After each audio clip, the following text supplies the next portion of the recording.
survive. Many of the policies are what should have been in the Conservative Manifesto if the party had any remaining instincts for survival. 4. It is true, I think, that Reform's economic policies are touching a nerve, just as its policies on immigration. 3. And when you then listen to Sir Keir Starmer going down on one knee and being pious and then leaping up and wrapping himself in the Union Jack, it's hugely unappetising. 2. Farage started his presentation saying the first duty of the British government is to its own people. I mean, the idea that that even needs saying, but clearly it does. 1. We have liftoff. Welcome once again to Planet Normal, the Telegraph podcast with Allison Pearson. Hello. And me, Liam Halligan. We're in the heart of this election campaign, Allison, with 2 weeks until the country votes on Thursday, July the 4th. Labour are heading for a big majority, and growing support for reform, boosted by the Farage factor, is hurting the Tories badly. Reform just published its election manifesto, what it calls its policy contract.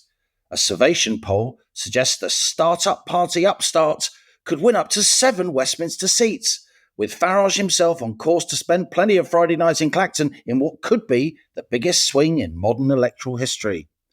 Boris Johnson's sunning himself in Sardinia, decidedly not campaigning for the Prime Minister who did more than anyone to oust him out of Downing Street.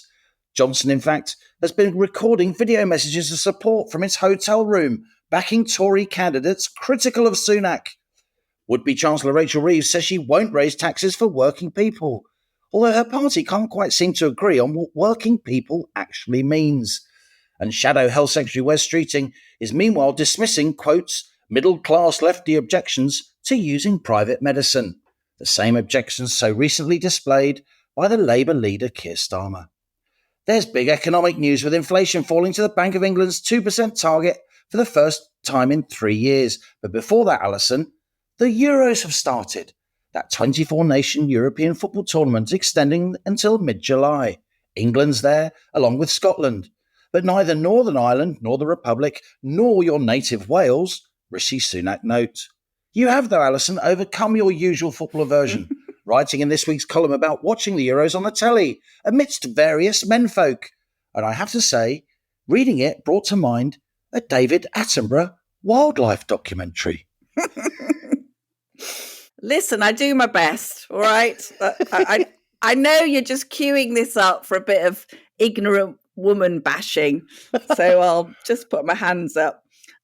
Yes, it's true that the TV room at Pearson Towers is now the base camp. Fan zone. England supports. And the angry, unappeasable football god has little offerings of Doritos and Peroni set in front of it at regular intervals. And like lots of mums around the country, I just hang back, really, and come in every so often with snacks. But yeah, I did write about my menfolk. I called them Bud, Peroni, and It's Got to Be Gordon's. Crouching in front of the TV as if at prayer, and I suppose in a way they are at prayer. And I said that God is a slightly better manager than Gareth Southgate, who my lot don't rate at all. And they call Southgate Rishi Starmer, a mediocrity who can't lead. And his consensual team building approach was scorned as the world's highest paid social worker. Totally abysmal. Oh, God. Sure, this is very unkind to Gareth. Yeah, it's coming home. It's coming home. We're going all the way. It's coming. Even I know tonight, when the podcast goes out, it is England, Denmark. And you may remember, Liam, a great favourite in our house was the wonderful late commentator John Motson, who many years ago said, "It's dramatic, it's delightful, it's Denmark." And I do miss John. Sounds like an advert for butter or something. It doesn't it?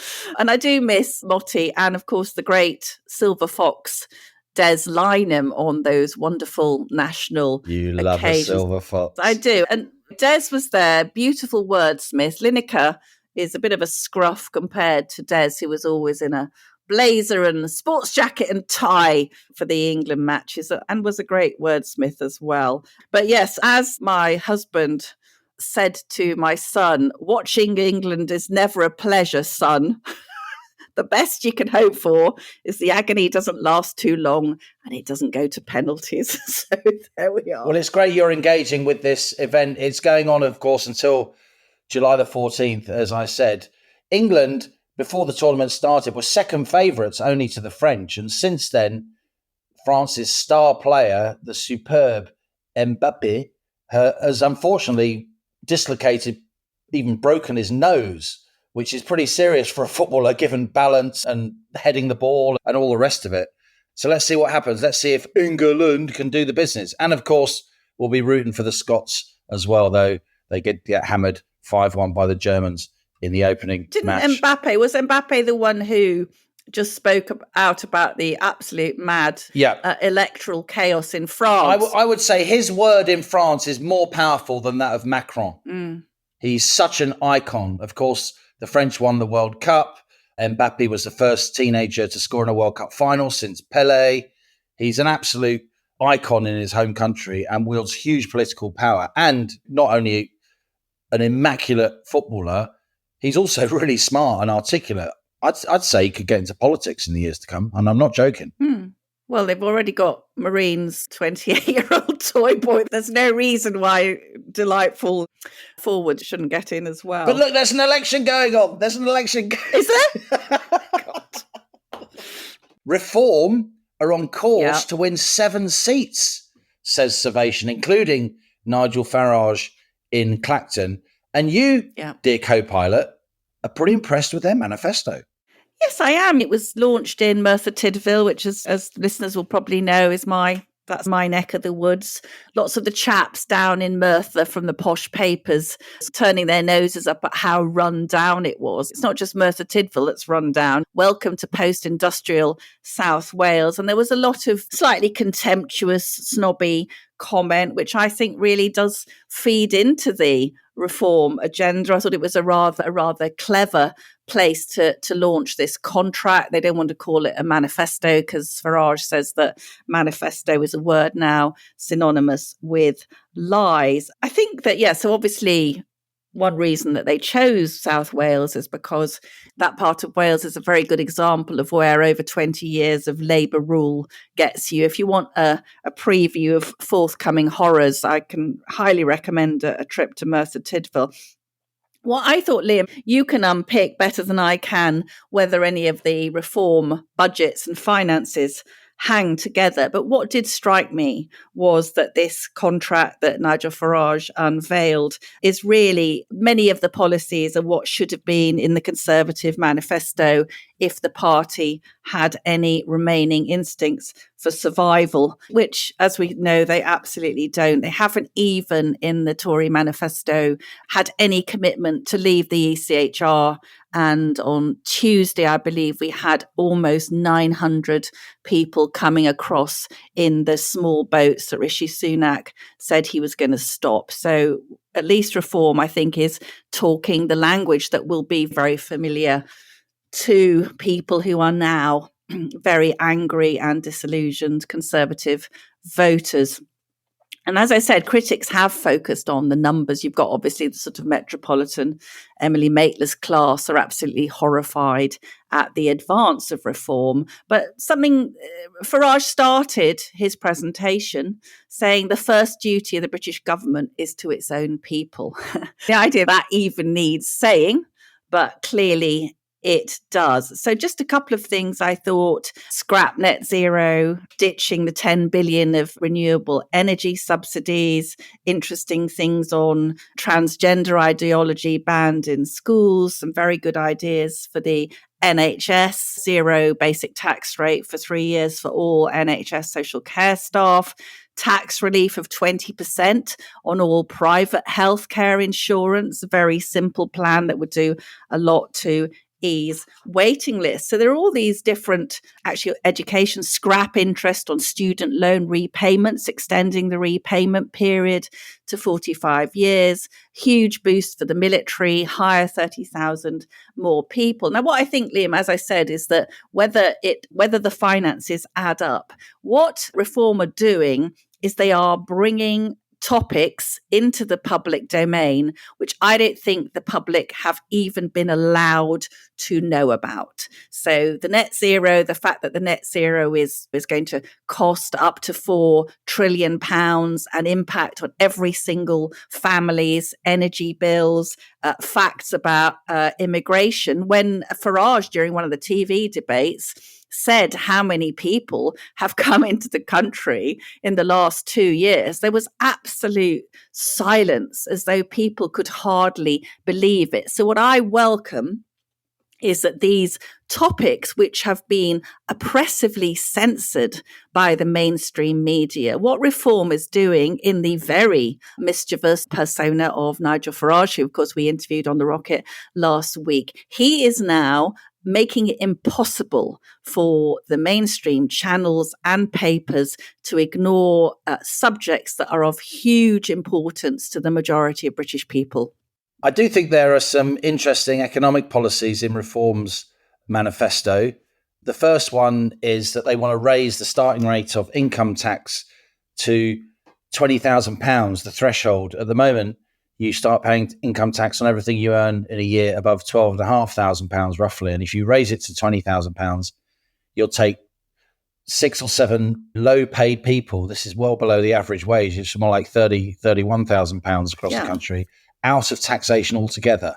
Now, that will cost a lot of money on paper, but if it leads to more economic dynamism, fewer people getting benefits, more people in work, more activity, making inroads into the large numbers of British workers who are currently economically inactive, then it could actually, over a period of time, raise revenue, but there will be a period of time. And the second big reform idea that is now coming onto the political agenda, even though very few analysts understand it, is the notion that instead of the Bank of England being paid by the Treasury as part of the reversing of the quantitative easing programme, which of course saw the Bank of England buy huge amounts of bonds. So let me say it again because it's too complicated for people, which of course saw the Bank of England create lots of money in return for government bonds. It's complex, but it is a policy option. I wouldn't just refuse to pay the money back, as Reform are saying. I would pay the money back over a much, much longer period of time.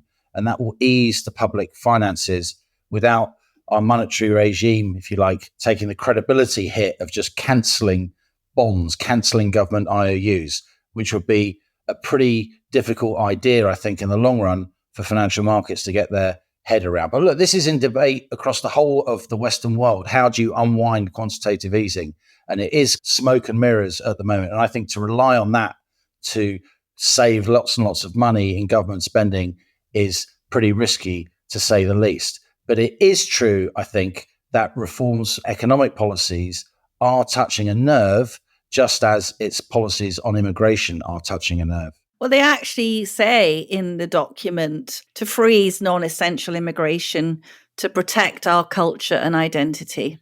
And that's a theme that we're also seeing in the excellent SDP Party Manifesto. They're going to withdraw the UK citizenship of immigrants who commit crimes. Now, that might seem quite a strong policy, but that's recently been adopted by France, Italy, and other countries across the EU. So I think they are speaking to the concerns of millions of people, Liam, and I think it's absolutely extraordinary, just before we're recording on Wednesday afternoon, that Nigel Farage is, as you say, on course to win Clacton with the biggest swing potentially in modern electoral history, looking at 42% of the vote. At the moment, Nigel is 15 points ahead of the Conservative candidate. And somebody joked that it was time for the Conservatives to step aside because they were splitting the Reform vote. Because we all know, don't we, that Reform is always being told to step aside for the Conservatives. And these big headlines, Liam, are going to be swaying a lot of people.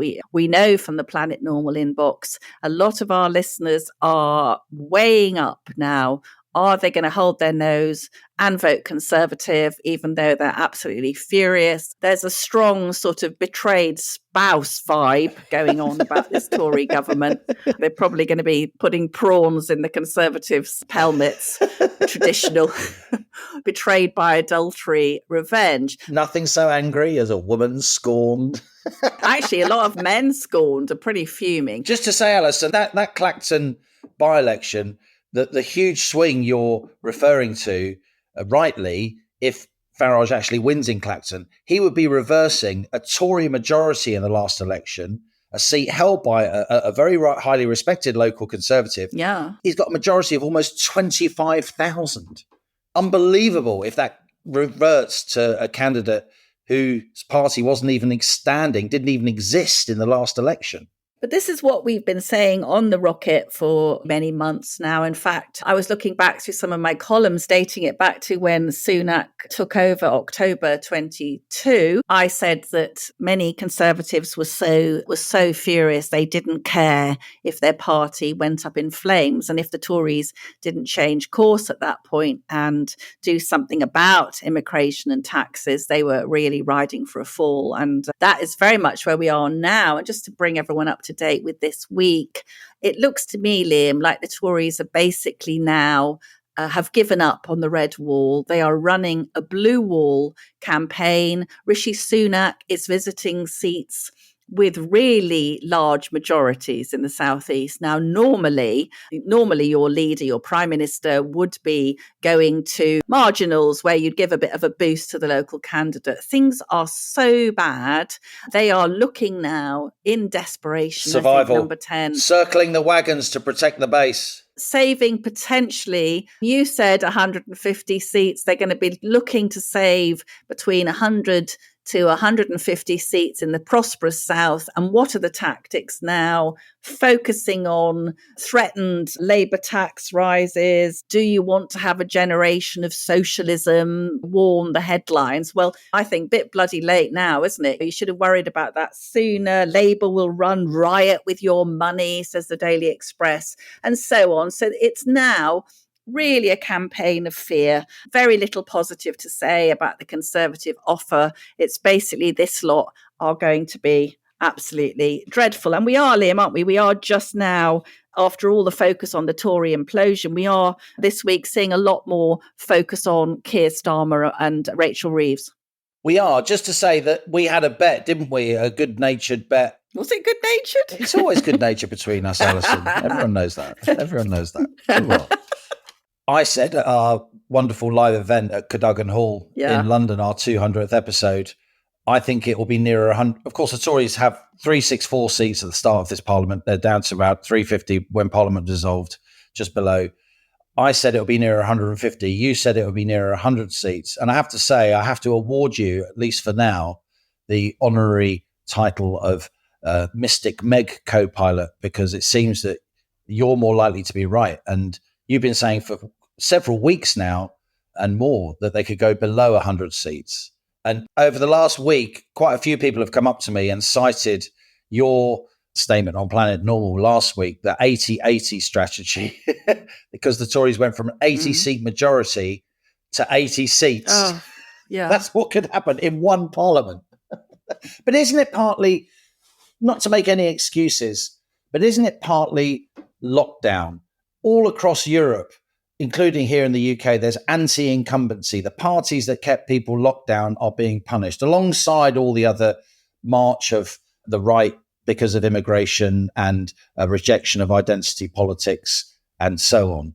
And Robert Buckland, I thought, came out with an interesting statement this week. Robert Buckland, former Lord Chancellor, extremely experienced lawyer in his own right. He is very much from the left of the Tory party. He wouldn't have been one of the sort of COVID recovery group pushing for an end to lockdown, the likes of Mark Harper and Mark Francois and so on. And yet Robert Buckland now has called for an amnesty on COVID fines that are outstanding.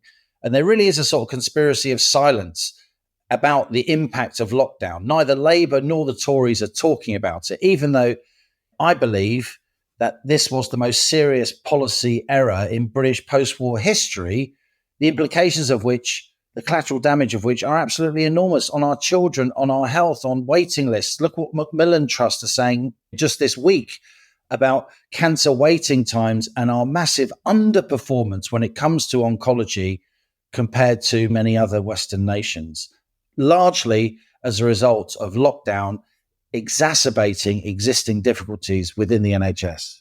I agree, Liam, and it's quite surreal, isn't it, to see Labour and Tory talking about the economic predicament, the NHS and so on. And you just keep shouting at the telly. Yeah, I wonder what's caused that. Maybe printing the 450 billion funny money could have been connected, but they don't want to talk about it because they're up to their necks in it, aren't they? They're completely complicit.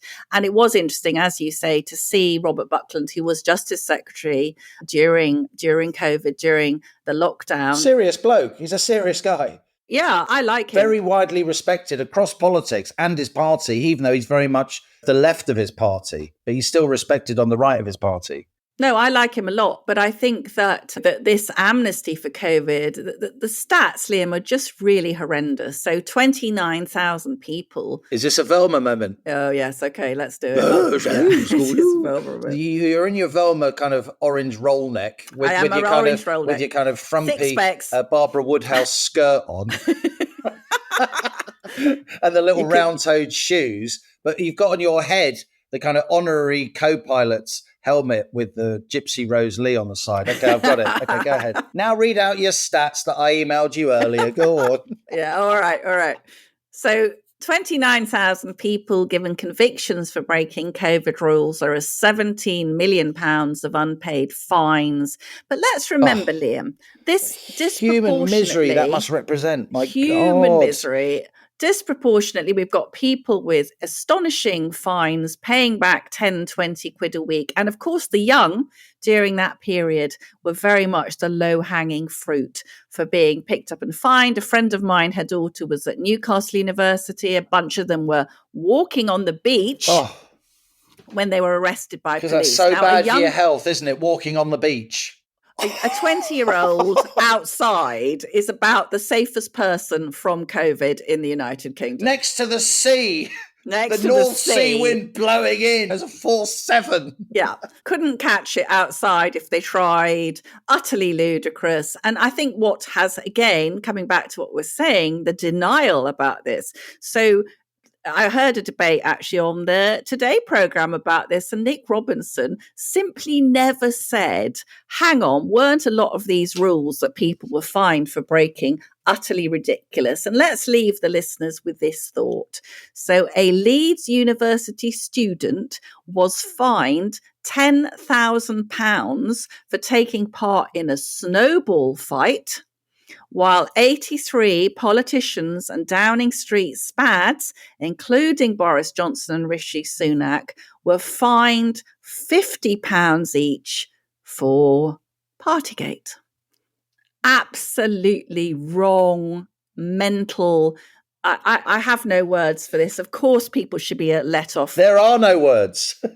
Well, I'll have to find them, haven't I? Because we're in a broadcast. But anyway, so I think a reminder, really, that neither of the main parties want to address what happened at all. And a lot of probably quite frightened and penniless young people are having to pay fines for doing what was perfectly okay.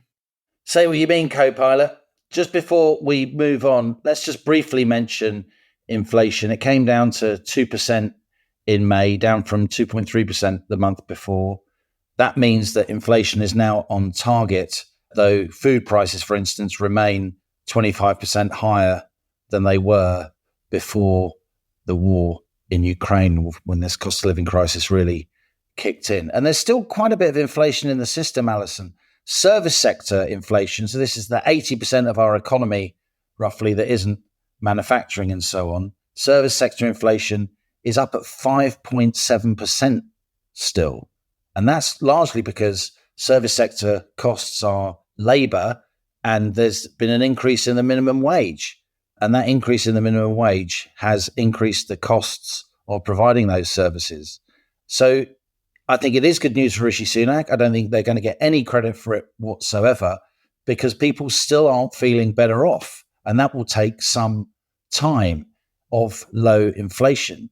And it's interesting to me that the Bank of England today, as planned normal was released Thursday, is going to announce its latest interest rate decision. It's not going to cut interest rates. It's not going to cut interest rates till August or probably September at the earliest. And it strikes me that original Tory plan of going long into the autumn because the economy would get better, for all the issues which Rishi Sunak caused by calling the election early, it is the case, I think, that his earlier economic strategy of waiting until the autumn would have backfired. So on that basis, at least, he made the right decision on timing. Before we do move on, I want to ask you a very important economics question, Halligan. Am I a working person?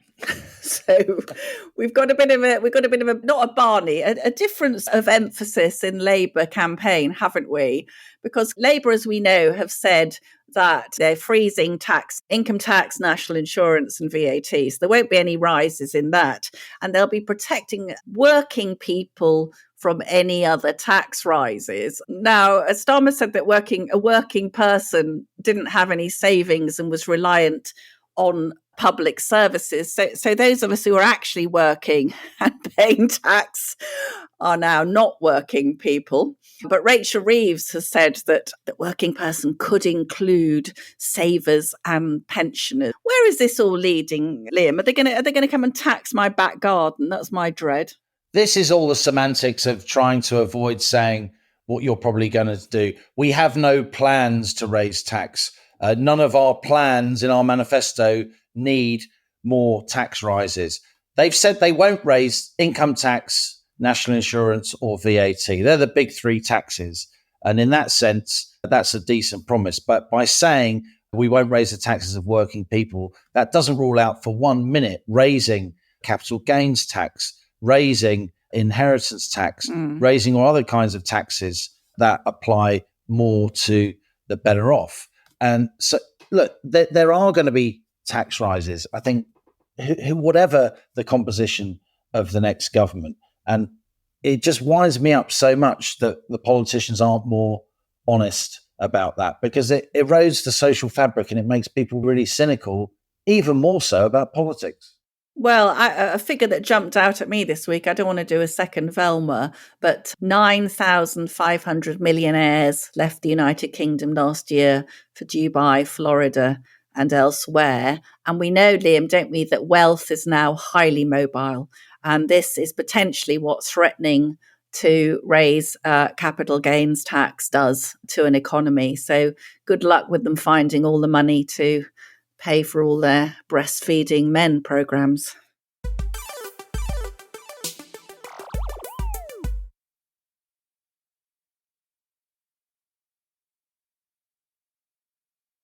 So much of politics is odiously performative and synthetic.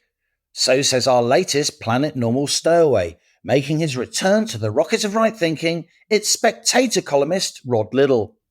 Now, Rod, despite his often bleak view of politics, odiously performative and synthetic, is currently a candidate in this general election. He's running for the SDP, the economically left, culturally right party, standing 122 candidates across the country. Rod's on the ballot paper in Middlesbrough South and East Cleveland, where he lives and hails from. Yeah, still, Rod, how did this happen? You've got to stand by your beliefs at some point in time. And here am I banging on every week, spraying bile over the entire nation. And I just thought it was about time that I put these opinions which I have to the test in an electoral sense. So it is an important constituency to you. It's very much your part of the world. The SDP standing, I think, around 120 odd candidates across the country, which is no mean feat for, with all respect, a small party, albeit a party with a pretty thoroughbred political pedigree. Just tell Planet Normal listeners who have heard of the SDP back in the 80s, Dr. David Owen, Shirley Williams, how that fits in with the party today. Yes, Shirley Williams doesn't. So let's be clear about that right away. David Owen does. We're basically a social democratic party in the way that quite a few who have been winning elections in Europe are social democratic parties, which is that we're in favour of what has become over here known as levelling up. We believe in investment in industry. We believe in the nationalisation, for example, of the water companies. But on other issues, such as the culture war stuff, particularly, but also immigration, we are to the right of the Conservative Party. So we do have a long, straightforward history, basically in Christian social teaching and all that kind of stuff. Basically Blue Labour, as it used to be known. And I noticed that our rallying cry of faith, flag and family, faith, flag and state, has been taken by Reform recently, who are backing me in this election in Middlesbrough South. I think when you look at what people want from their politicians, we certainly have 50 to 60% of the vote in terms of they are in favour of, the state owning a bit of stuff, reasonable taxation levels and a narrowing gap between rich and poor. But they don't go along with any of the idiotic identity politics, any of that anti-patriotic stuff both Labour and the Tories have bought into over the last 20 years. Obviously, Dr. David Owen, Lord Owen, is still very much around. He's extremely active in the upper house. I know he's broadly supportive of you using the SDP name and so on. Does that kind of heritage come up on the doorstep very much? People who know a lot about politics and people who are getting on a bit both say, "Oh, you're not those gang of four, are you?" Well, they don't say it in a Devon accent in Middlesbrough, but they do sometimes say that, which is annoying because we then have to explain how there is no party on God's earth we would be less likely to enter into a coalition with than the Liberal Democrats. And in fact, we want our name back, Democrats, which they need. One of the words that SDP thinkers, strategists use quite a lot, reindustrialise. That seems to really be your watchword. How's the word reindustrialise going down on the doorsteps of Middlesbrough? Very well indeed. I mean, the great problem up here, Liam, is that we've had for, you might say, 30 to 40 years, possibly longer, very, very low wage economy. So back when I was growing up here, something like 30 to 40% of my neighbours worked for ICI, and these were good jobs which paid a good wage. Many more, 30-odd%, were in the steel industry. And these provided good jobs which enable people to spend in Middlesbrough and Stockton and elsewhere and raise the living standards for everybody. What we've had since then, the Conservative Party kind of closed down industry on Teesside, and if you remember that famous photograph of Margaret Thatcher striding across this kind of desolate post-industrial wasteland in Teesside in about 83. What we've had since then are very, very low-paid jobs, cold calling, retail work, stuff like that. The steel workers, for example, I know quite a few of them, who lost their jobs because Labour wouldn't support them and the Tories wouldn't support them. At Redcar, went from having, 40 grand a year jobs where they could afford a mortgage, a decent mortgage on the Lakes Estate in Redcar and a decent lifestyle, are now being paid, 18,000 quid, whatever jobs they're doing. So it's been a massive drop in the general income in an area which at one point, I think in the late 60s, contributed something like 17% of Britain's GDP through its vast industries.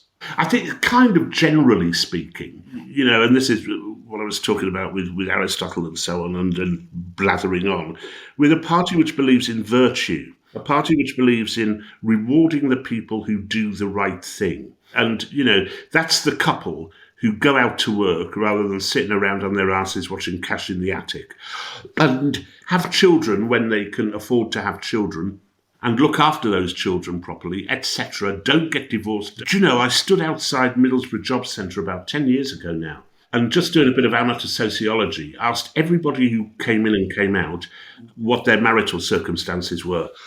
And every single one of them had been the product of a broken marriage. And 90% of them had gone on to do the same thing themselves. And it had absolutely wrecked them. It meant that The men couldn't move away very easily to find work.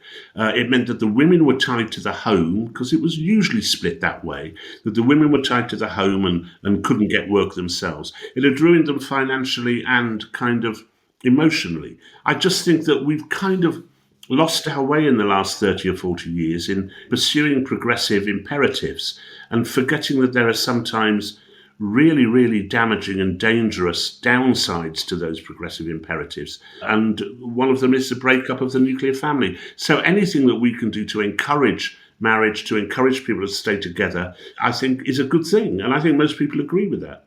But it's also, Liam, I mean, it's one of the interesting things that we've got now with Reform. Reform is in the position it is now because of Nigel Farage and because of the good work done by Richard Tice and so on. But it is a new party. It doesn't have that centeredness in a coherent ideology in the way that we do. By the same token, of course, we don't have the chutzpah that Nigel Farage has, or indeed the column inches in the newspapers. Your party's got Rod Liddle. I mean...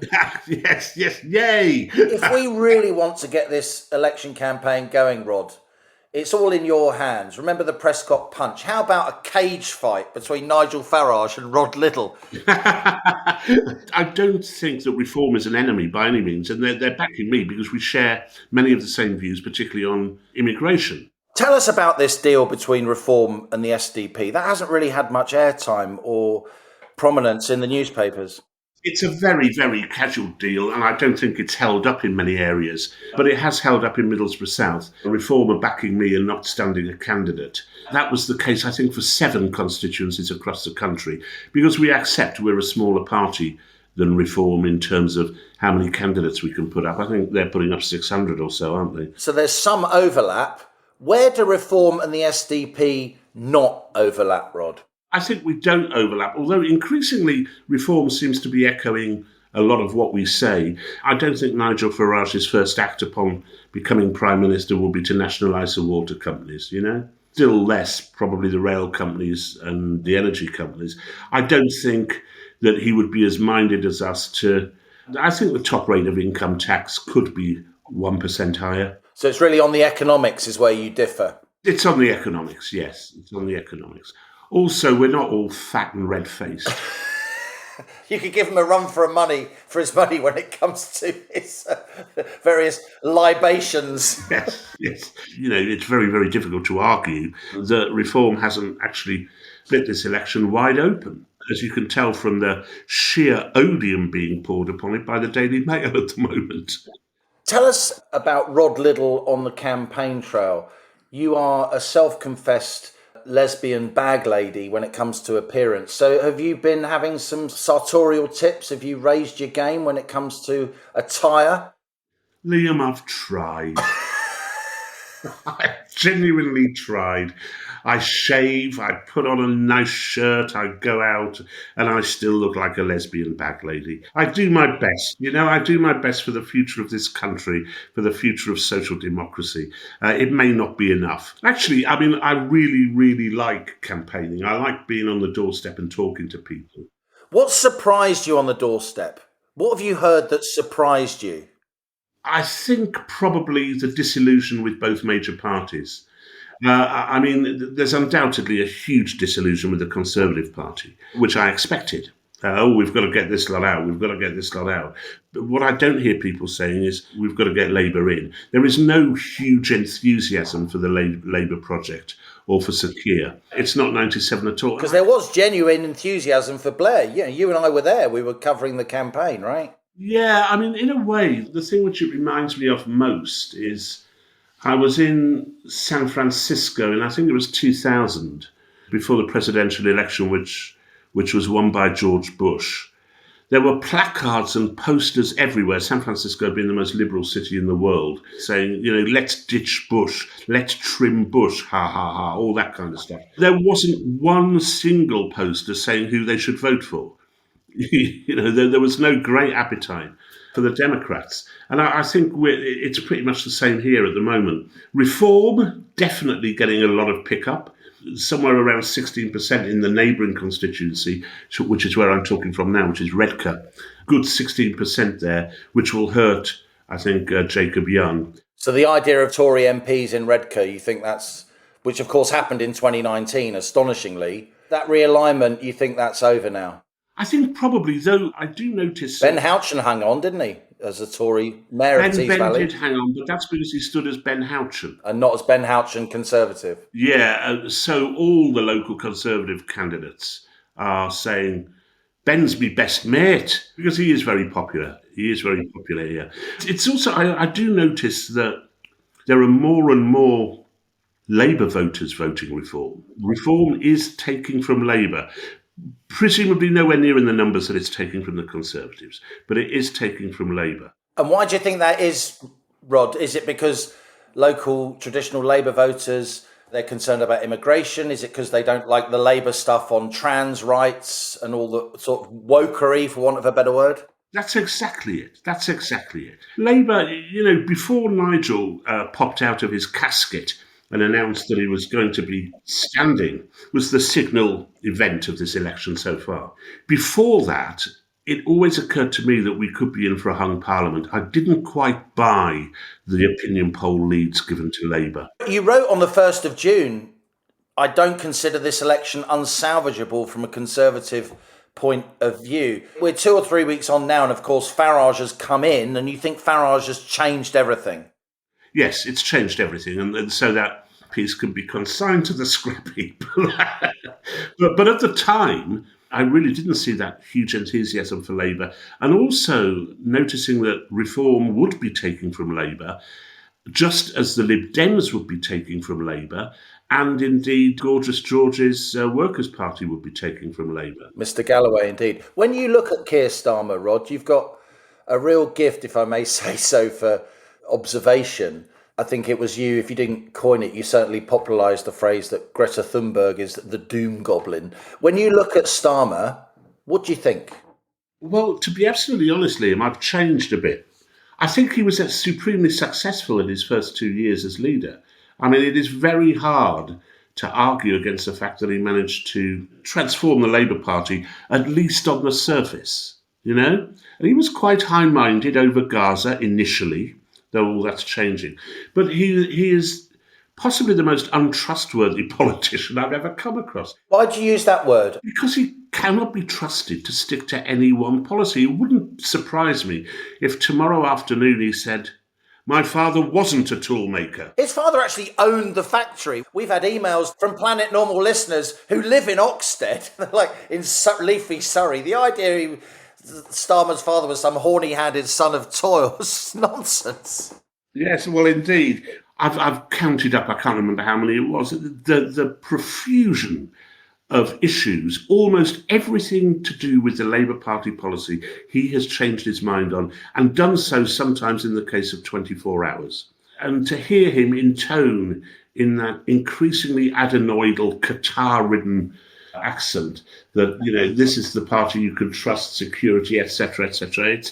It's smoke and mirrors, and of the very, very worst kind. It's far worse than the stuff that Tony Blair was coming out with in 97. Blair at least had a fairly clear vision of what he wanted to do with the country. Now, I disagree with part of that vision, and part of it was, of course, invading Iraq. Part of it was letting in as many people as he possibly could. But part of it was, a liberal social democracy. I don't see any of that with Sir Keir. The only hope I see with the Labour front bench is I think Labour could get away with reforming the health service in a way that the Tories couldn't, for obvious reasons. And Wes Streeting's made some positive noises along those lines. Shadow Health Secretary. Yeah, and taken some risks. I think he and there's a couple of others who are competent politicians. But by and large, when you listen to the illiterate garbage that spews out of Angela Rayner, and when you then listen to Sir Keir Starmer going down on one knee and being pious, and then leaping up and wrapping himself in the Union Jack, it's hugely unappetising. Briefly, Rod, what's the SDP's policy on dog poo and the causes of dog poo? Being a social democratic party which is culturally tending to the right, we are obviously very, very pro-dogs. Dogs are right-wing creatures. Cats with their horrible, insinuating manner. In David Goodhart's term, cats are kind of anywhere animals, whereas dogs are somewhere animals. They're the sort of people who'd go to independent school, then pull up the drawbridge. Cats, they're only out for themselves, aren't they? Cats are only out for themselves. That's exactly right, yeah. So we're very pro-dogs, and therefore we have to be quite pro-dog poo. But I'm asking you this, of course, because you wrote brilliantly recently how you spent one of your campaigning days picking up dog poo, and your agent, I think his name's Kev, said, well, were there any press there? Did you take a selfie? Why did you do that? There was nobody there. There was absolutely nobody there, and I didn't even take a selfie, because any man who takes a selfie of himself picking up shit deserves every bit of opprobrium he could get. So I just wandered around picking up turds for half an hour, and and then cheerfully texted my agent telling them that I'd done so, and he said, well, were there cameras there? Did anyone see you? What's the point of that, you moron? And I had to kind of agree, really. Finally, Rod, Europe. Earthquake or just a tremor? No, not an earthquake or a tremor. This is something which has been coming for 20 years, but has been oppressed. I mean, it's a strong word to use, but has been deliberately oppressed by the European Union. You know, I remember at the turn of the century, Jörg Haider in Austria, Vlaams Blok, or Vlaams Velam, or whatever they're now called, and of course Orban in Hungary, all of them electing or trying to elect parties which they felt represented their views, and serially persecuted by the EU over the last 20 years. And it's taken 20 years for this finally to become the case that the vast majority of Europe is culturally opposed to the liberal programme which it's had imposed upon it for 40 years. So I think the victories, and it's not just France, it's not just the AfD in Germany, I mean, it's people like Fico in Slovakia, which is a social democratic party, which is very redistributive, very much in favour of state intervention, but is several shades to the right of us on things such as immigration, Islam, transgender rights, all throughout Europe. And it's the young people driving this, of course, as well. There is a complete disaffection with the liberal project. That's been growing and growing for 20 years. And it's because of our first past the post system that it hasn't really registered over here. Though, you know, you remember UKIP and its vote in the 2015 Euro elections where it won. Which, of course, a proportional representation, the Euro elections. That's why Farage is so pro-proportional representation. As are the Greens, as are the Lib Dems. There's a kind of a strange alliance building here that could change our voting system. Because in every other sense, you probably wouldn't expect Nigel to be pro-PR. It doesn't quite fit with his politics, I don't think. But he is. And he is for the right reason. I mean, UKIP has been serially underrepresented. And when we got to 2016 in the Brexit vote, you know, 85% of our legislators in the House of Commons were in favour of Remain. And yet the country was in favour of Leave. For a very long time, our politicians haven't represented the views of the country. Rod Liddle, great to have you on Planet Normal. Good luck in the election, and other candidates are available. Yes, but they're all morons, so don't worry. And the full list of candidates in Middlesbrough South and East Cleveland is Simon Clarke for the Tories, Gemma Joy standing for the Liberal Democrats, Rowan McLaughlin for the Greens, Luke Meyer for Labour, as well as Rod Liddle for the SDP. There you go, Allison. What an entertaining interview. Honestly, I could listen to you two shooting the breeze. With a Waldorf and Statler of political commentary, aren't we? I think one of Britain's leading national newspaper pundits failing to get any mileage out of solemnly and selflessly going around picking up local dog poo in Middlesbrough is just about sums up where this election is now. You know, Liam, I've got a lot of time for the SDP. I admire its leader, William Clouston. I think Rod is fantastic. And I think what appeals is this blue Labour element. I think I probably am at heart a blue Labour person. It aligns with a lot of the things I believe in, a strong civil society with the family as its cornerstone. And as Rod said, very powerfully, I think, a party that believes in virtue, a party that rewards people who do the right thing. And I would say for the last few decades, we have increasingly seen rewards for people who don't do the right thing at the expense of people who are trying to live good lives for themselves and their families. So good luck to him, and faith, flag and family. And I did think it was interesting that he appeared to have some sort of informal deal with Reform, which I wasn't aware of.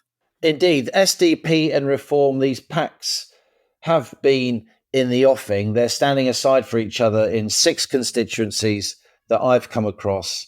And a dozen or so candidates are actually standing under a sort of joint Reform SDP banner.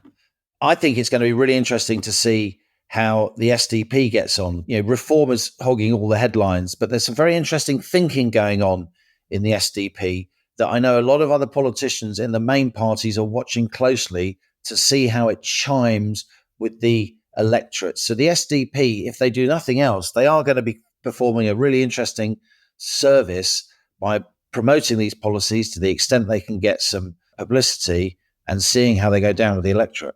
And what Rod said also about that, what he's picking up on the doorstep, obviously wanting to boot out the Conservatives, but yet again, no great enthusiasm for the Labour project and Sir Keir Starmer. This is just a reminder to Planet Normal listeners that we are now facing the astonishing or astonishingly depressing prospect that in just over 2 weeks, Keir Starmer is poised to become the least popular candidate ever elected to be Prime Minister, but bizarrely also the one with the biggest parliamentary majority in history.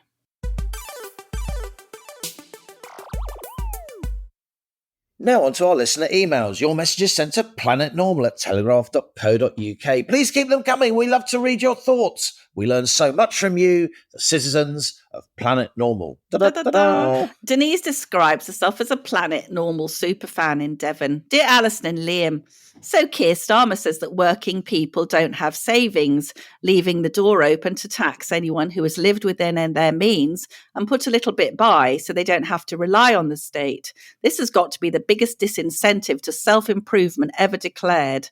Why would anyone take a job promotion, save for a deposit for a house, put something away in order to secure their future, or otherwise try to improve their lot? This can only be seen for what it is, a way of getting even more people to rely on the state in order to vote Labour in the future. We're doomed, cries Denise. You two had better keep up the good work. We need you now more than ever. And Paul says, Dear Liam and Allison, government ministers are telling us that the stakes have never been higher in the quest to ward off a socialist government. Really?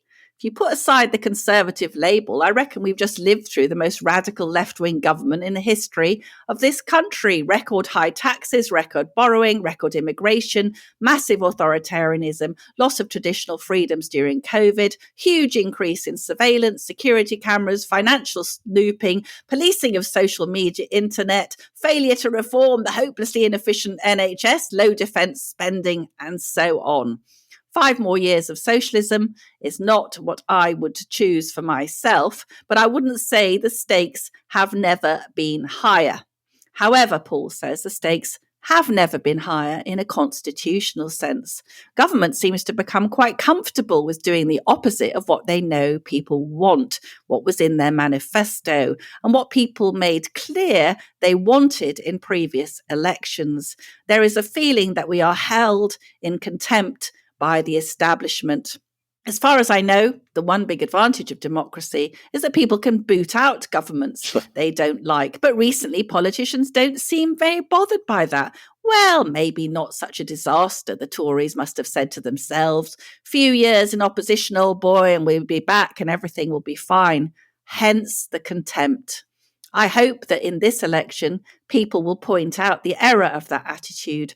I want ministers and MPs to realise that if they betray the electorate so dishonestly and so incompetently, their entire political careers will be over. that the party they have worked for years will be next to destroyed. We need these representatives, quote unquote, to regain a sense of respect, maybe even a bit of fear for the people, says Paul. So yes, in that sense, the stakes have never been higher. Just to finish, real thanks to you both for Planet Normal, which I go straight to on a Thursday morning. I discovered the podcast halfway through lockdown. It helped so much, Paul.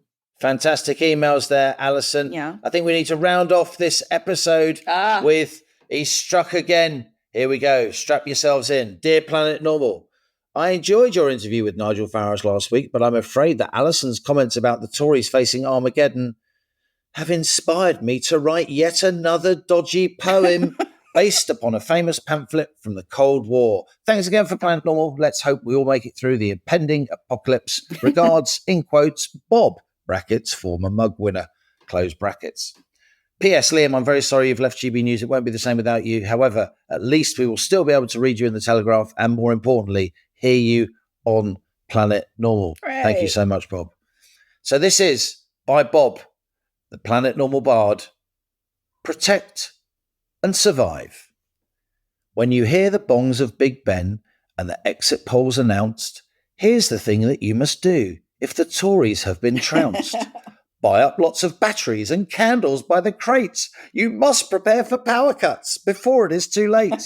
Delete your tweets and comments that show problematic views, like believing in biology or showing support for Jews. This country's about to be attacked like it's never been before, in a blitz of bombshell taxes and loony left-wing laws. They'll rig the voting system, strip Parliament of its power, and hand decision-making to an unaccountable shower. Oh, wonderful. But fellow Britons, don't give up, for Labour's plans will fail, the tide will turn eventually, and Britain will prevail. Ta-da! That's not even funny, Bob. That's just a factual prediction. Plenty of gags there. Plenty of gags. Plenty of gags. An unaccountable shower is exactly what's coming to rain on us. By the way, co-pilot, I see we've moved swiftly through the emails, so we don't have to read out the one from Jamie, which begins, a little question for the economics whiz Allison and her trusty apprentice. You know your place now, Halligan. That one's being vetoed. Jamie, you've won half a mug. And on that bombshell, that's it from Planet Normal for another week. We leave our sanctuary, sweet reason, our flying refuge of reason views. Email of the week. It's my turn, and I'm going to bribe Jamie by giving him the mug so we don't have to read out his email, which I will then have to try and solve. It's a really good email. No, it's my week for the mug. I read out enough of the email. He qualified. Right, Jamie, you're getting the mug, okay? Send an email to planetnormal@telegraph.co.uk. Put in the subject heading mug winner with your postal address, and a rare as rocking horse poo Planet Normal mug will be winging its way to you. My trusty apprentice. That sums it up, doesn't it, really? And as we speed away from Planet Normal and the madness of Planet Earth comes back into view, thanks as ever to our producers, Isabel Bajard, Cass Ho, Louisa Wells. Stay safe and in touch with us and with each other. Until next week, it's goodbye from me. And it's goodbye from my trusty apprentice.